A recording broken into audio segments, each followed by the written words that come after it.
दोस्तों, मैं दामोदर शर्मा आपके लिए जो नियमित रूप से हिंदी के कई नए नए बिंदु लेकर के आता हूँ, उसी श्रृंखला में आज हमारा जो बिंदु रहेगा वह थोड़ा अलग रहेगा, क्योंकि मैंने आपसे प्रारंभ के वीडियो में ही ये वादा किया था कि मैं छठी कक्षा 6 से लेकर 12 तक की संपूर्ण व्याकरण का अध्ययन कराऊंगा और उसके साथ साथ कक्षा 10 व 12 इसके समस्त जो पाठ्य पुस्तक है उनका भी मैं अध्ययन चैनल के माध्यम से कराऊंगा।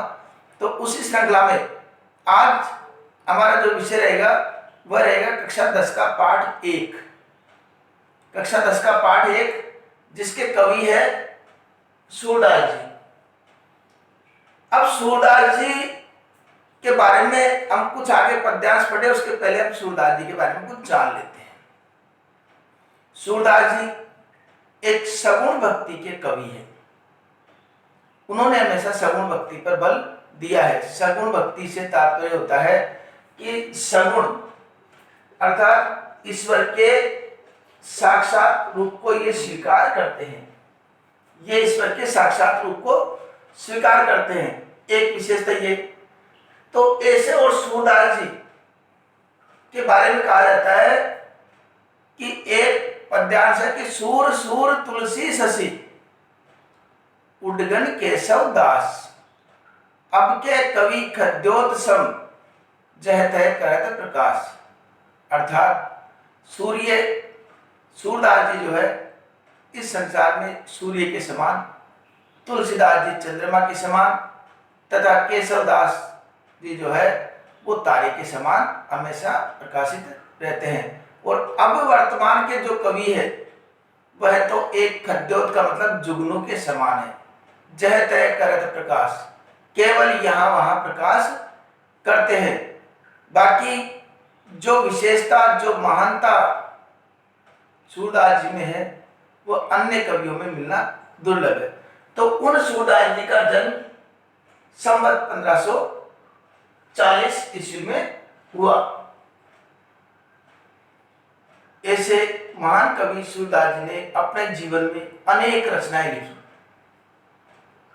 अनेक रचनाओं में मुख्य रूप से अगर देखा जाए तो सूर सागर ये इनकी काफी प्रसिद्ध रचना रही है। सूर सागर के अलावा इन्होंने साहित्य लहरी,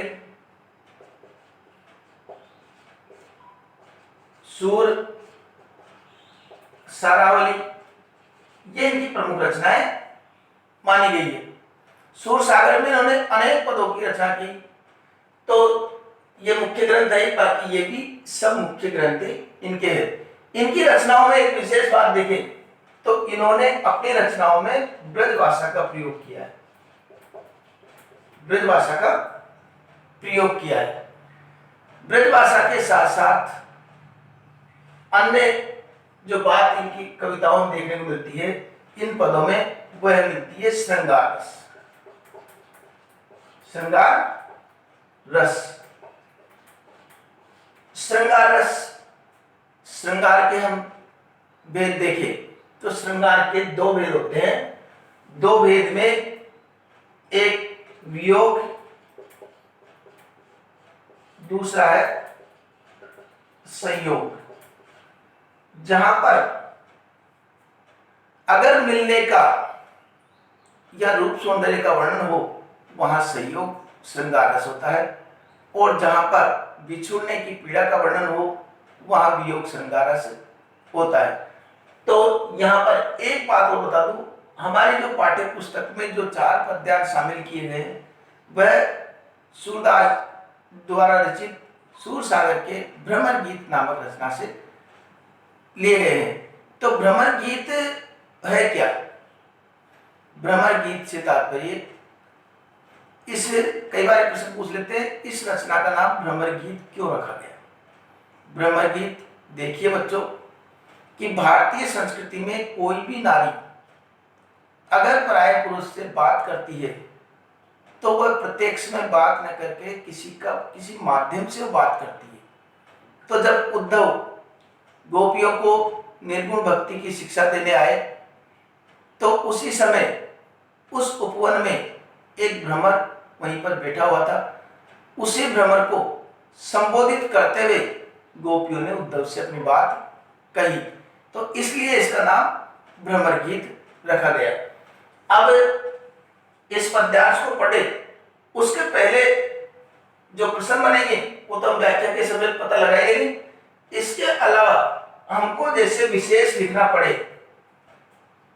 व्याख्या करनी पड़े, तो व्याख्या हम किस प्रकार करेंगे वो मैं पहले बता देता हूं पढ़ाने से पहले। तो एक बार चाहो तो इसका स्क्रीनशॉट ले लीजिए। अब देखिए,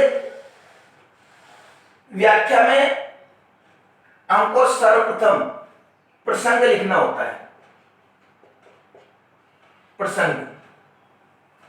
प्रसंग के बाद में एक बात हमेशा ध्यान रखो, इस प्रसंग जो पंक्ति लिखी है इस पंक्ति को हमको छोड़ना है और यहीं से इसके जस्ट नीचे से यहां से लिखना प्रारंभ करना पड़ेगा।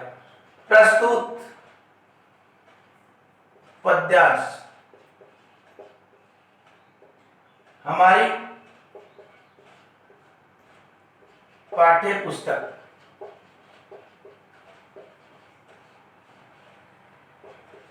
क्षितिज। अब हमने पुस्तक का नाम लिखा इसलिए एक उद्धरण चिन्ह में बंद। क्षितिज के अंतर्गत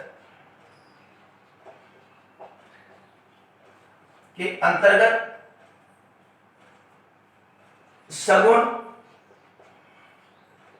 भक्ति के महानतम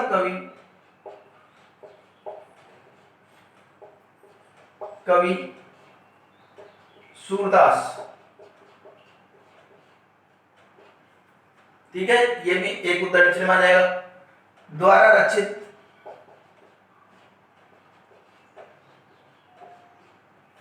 सूरसागर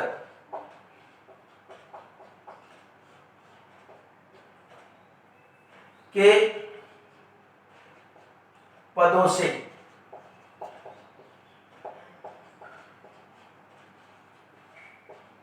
अवतरित है। अब इस पद्यांश में जो बताया गया है उसके बारे में, इसमें वर्णन किसका किया गया है वो भी हम लिख सकते हैं। इसमें कवि ने श्री कृष्ण व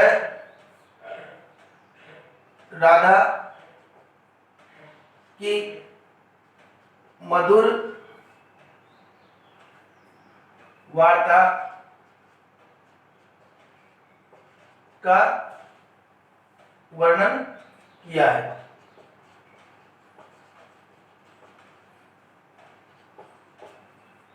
अब हमको लिखना पड़ेगा विशेष।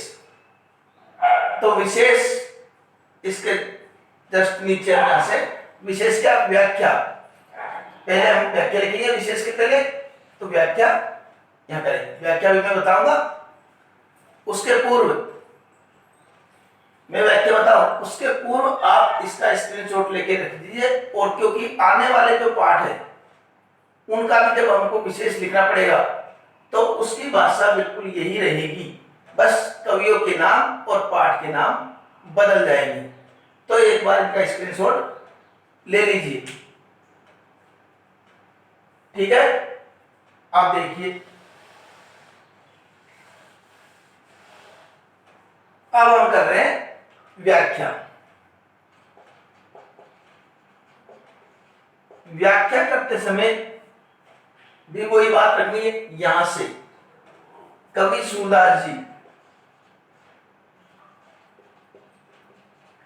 इस प्रकार आपको चालू करनी है। अब एक बार व्याख्या सुन लीजिए कि एक बात और बता दूं व्याख्या करने से पहले कि ये जो कवि है सूरदास जी, ये जन्मांध थे।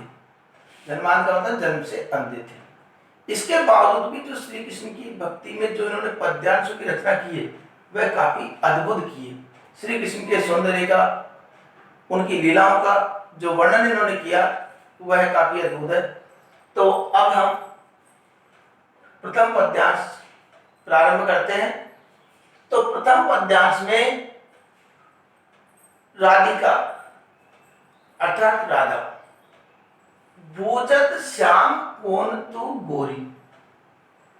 श्री कृष्ण राधिका से पूछते हैं।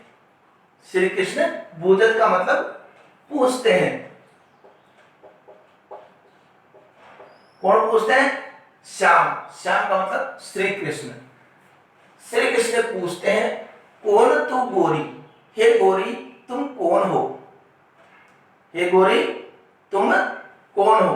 प्रथम पंक्ति का अर्थ हुआ कि श्री कृष्ण राधिका से पूछते हैं कि हे गोरी तुम कौन हो, कहां रहती काकी है बेटी, और कहां तुम्हारा निवास स्थान है, अर्थात कहां पर रहती हो, तुम्हारा निवास स्थान कहां है, और काकी है बेटी, और किनकी आप बेटी हो, अर्थात आपके पिता का नाम क्या है। देखी नहीं कबहू ब्रज की खोरी, खोरी का मतलब गलियों में, तो कभी आपको इन ब्रज की गलियों में इससे पूर्व नहीं देखा। हे गोरी आप कहां रहती हो, किनकी बेटी हो, और इससे पूर्व मैंने आपको कभी इन ब्रज की गलियों में नहीं देखा। यह उन्होंने कथन कहा। अब इसके जवाब में राधिका क्या जवाब देती है वो अगली पंक्ति में बताया जा रहा है। काहे को हम ब्रज तन आवती, कि हम काहे को मतलब किस लिए, काहे का मतलब हो गया किस लिए, हम ब्रज तन आवती अर्थात इन ब्रज की गलियों में आती, हमको क्या आवश्यकता पड़ी कि हम ब्रज की गलियों में आए। इस प्रकार का उन्होंने जवाब दिया कि हम काहे को ब्रज तन आवती अर्थात ब्रज की गलियों में किस लिए आती। ये तो क्या हुआ, खेलत रहित अपनी पोरी, पोरी का मतलब आंगन में, हम तो अपने आंगन में खेलते हुए खेलती रहती है, वहीं खुश है। तो हम तो अपने आंगन में ही खेलते हुए खुश रहती थी, हमको ब्रज की इन गलियों में आने की कोई आवश्यकता नहीं थी। तो फिर क्यों आई, जब आवश्यकता नहीं थी तो ब्रज की गलियों में क्यों आई, इसका उत्तर वो दे रही है कि सुनत रहते श्रवणी नंद डोटा। श्रवणी का मतलब कानों से, कि हमने अपने कानों से सुना है, सुनती रहती है, हम अपने कानों से सुनती रहती है। क्या सुनती रहती है वो देखिए, नंद डोटा, कि नंद बाबा का, डोटा का मतलब पुत्र, नंद बाबा का पुत्र, नंद बाबा का पुत्र कौन हुआ, श्री कृष्ण। ये तो हम सुनती रहती है कि अपने कानों से क्या सुनती रहती है कि यहाँ पर कोई श्री कृष्ण अर्थात नंद बाबा का जो पुत्र श्री कृष्ण है वह यहाँ पर रहता है, और करत फिरत माखन दही चोरी, और ऐसा सुना है कि वह माखन और दही की चोरी करते हुए फिरता रहता है।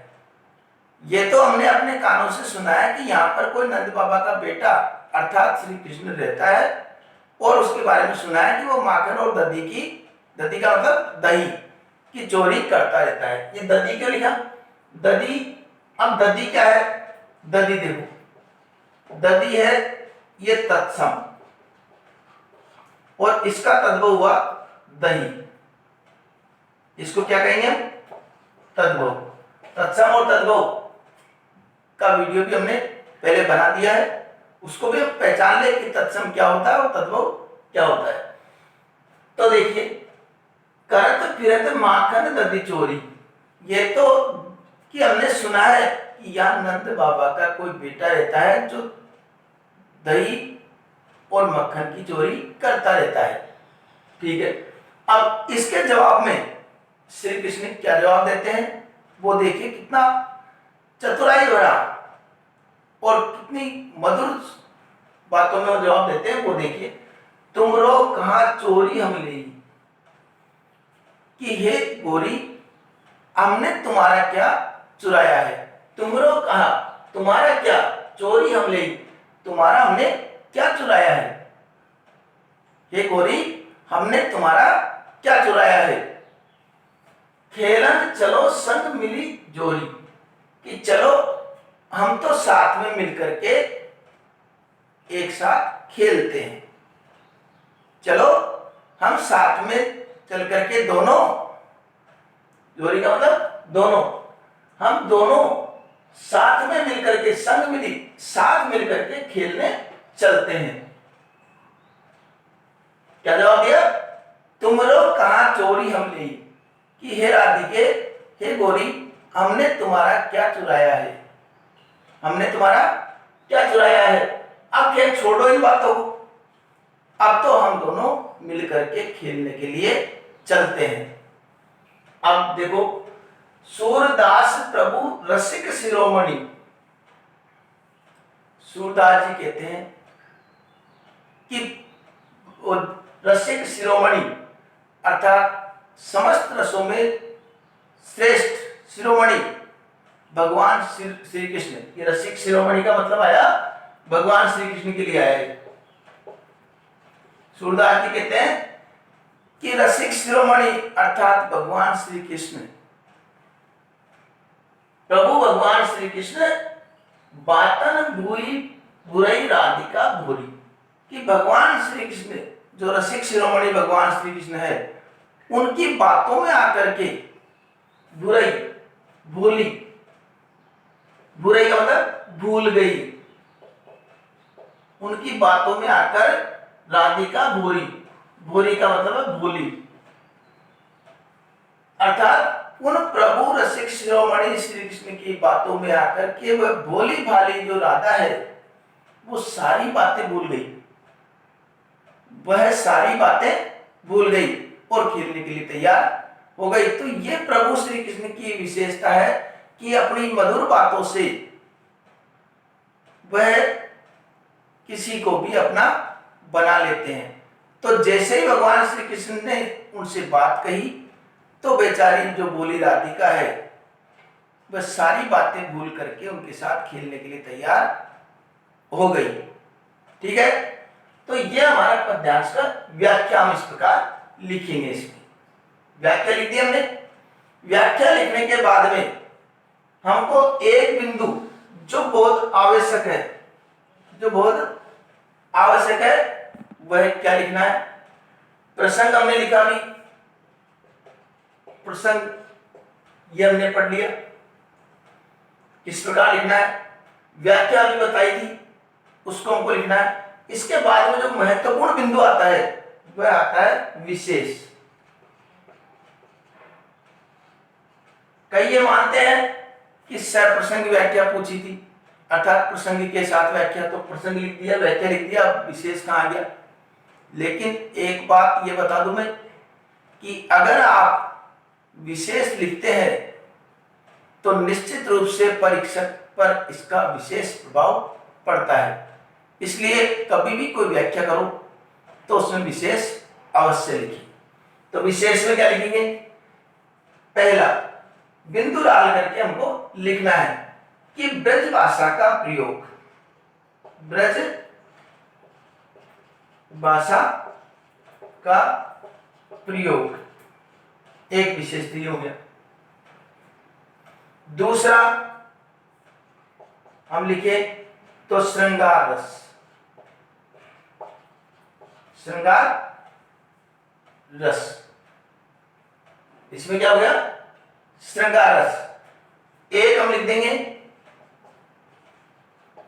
व्यंग्यात्मक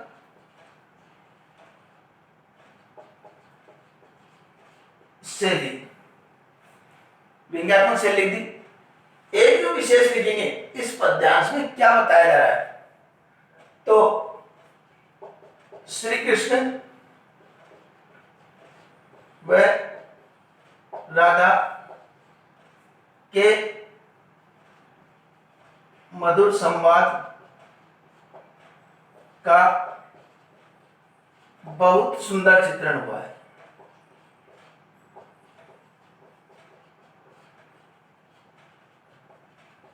एक विशेष ये हो गया। और विशेष व्याकरण संबंधी जो भी बातें हमको देखने को मिली वो भी हम विशेष में लिख सकते हैं। जैसे हमने यहाँ पर देखा कि दधि, ये तत्सम शब्द है, तो यहाँ पर हम लिख सकते हैं बुराई, ये जो है ये तत्सम तद्भव शब्दावली का प्रयोग। एक विशेष हम क्या लिख सकते हैं, तत्सम तद्भव शब्दावली का प्रयोग। इस प्रकार हम व्याख्या कर सकते हैं। ये तो रही व्याख्या की बात। अब कुछ प्रश्न पूछ ले, तो प्रश्न भी देखो। अगर यहां पूछते हैं, एक तो ये गुजत श्याम कौन तू गोरी, इस पद्यांश के माध्यम से कवि सूरदास जी ने क्या वर्णन किया है, तो इस पद्यांश के माध्यम से क्या वर्णन किया है, उस पद्यांश का हमको अर्थ लिख देना है। एक का उत्तर हो गया। अब मान लो प्रश्न पूछ ले कि श्री कृष्ण और राधिका के संवाद का वर्णन अपने शब्दों में कीजिए, तो वह संवाद का वर्णन भी हम इन व्याख्या के आधार पर ही करेंगे कि कितना सुंदर उन्होंने वर्णन किया है। ठीक है। अब अन्य जो प्रश्न है वो सामान्य प्रश्न पूछ ले कि श्री कृष्ण की बात को सुनकर के राधिका ने क्या जवाब दिया, वह उत्तर भी हमको इसमें मिल रहा है। और प्रभु श्री कृष्ण की बातों का राधिका पर क्या प्रभाव पड़ा,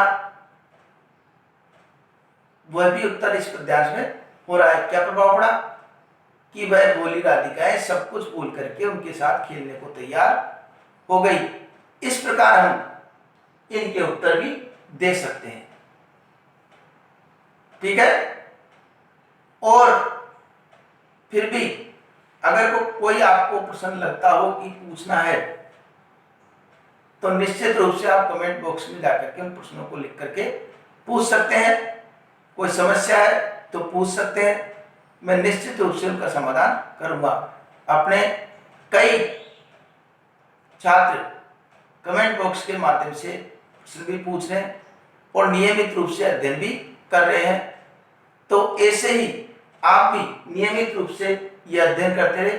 और निश्चित रूप से मेरा पूरा प्रयास रहेगा कि आपकी संपूर्ण पाठ्य पुस्तक मैं इन वीडियो के माध्यम से पूरा कर सकूं। तो इसलिए अगर आपने अब तक हमारे इस चैनल को सब्सक्राइब नहीं किया हो, तो इसको सब्सक्राइब अवश्य कर लें, क्योंकि आने वाले समय में और भी पाठ्य पुस्तक ही नहीं, और भी जो आवश्यक बिंदु है, चाहे वो व्याकरण के हो, रचना के हो, इसमें निबंध, प्रार्थना पत्र, इन सब बिंदुओं पर भी मैं वीडियो बनाऊंगा। इसलिए समय पर आपको उसकी जानकारी मिल जाए, इसके लिए आप सब्सक्राइब अवश्य कर ले। अगले वीडियो में, अगले पद्यांश के लिए अगले वीडियो में आपसे पुनः मुलाकात होगी। तब तक के लिए धन्यवाद।